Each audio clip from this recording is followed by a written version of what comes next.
Arcon pipes आपको देती है रेड और ब्लू पाइप्स की सबसे बढ़िया और सर्वोत्तम क्वालिटी। ये ऐसी पाइप्स हैं जो ऑक्सीजन और फ्यूल गैस फ्लो के लिए सबसे बेहतर और सबसे बेस्ट हैं। हमारी लेटेस्ट टेक्नोलॉजी से बने ये पाइप्स हैं एकदम फ्लेक्सिबल और लॉन्ग लास्टिंग। इतना ही नहीं, वेल्डिंग प्रोसेस के दौरान ये पाइप्स किसी भी टेम्परेचर और किसी भी प्रेशर पर ना तो स्वेल होते हैं और ना ही इनका साइज बदलता है।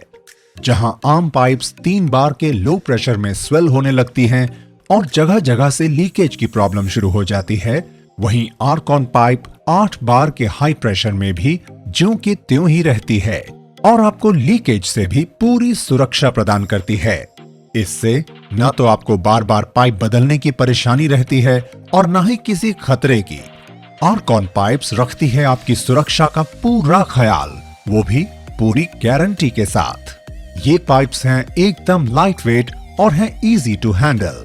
इतना ही नहीं, साधारण पाइप्स में जब फ्यूल गैस फ्लो करती है तो इनर रबर डैमेज हो जाता है, जिससे गैस फ्लो के साथ साथ लीकेज और प्रोडक्ट खराब होने का खतरा रहता है, जबकि आर्कॉन पाइप्स में यह खतरा बिल्कुल ना के बराबर होता है। इसलिए बिना समय गंवाए आज ही जुड़िए आर्कॉन पाइप्स के साथ। आर्कॉन पाइप्स, सेफ्टी की पूरी गारंटी।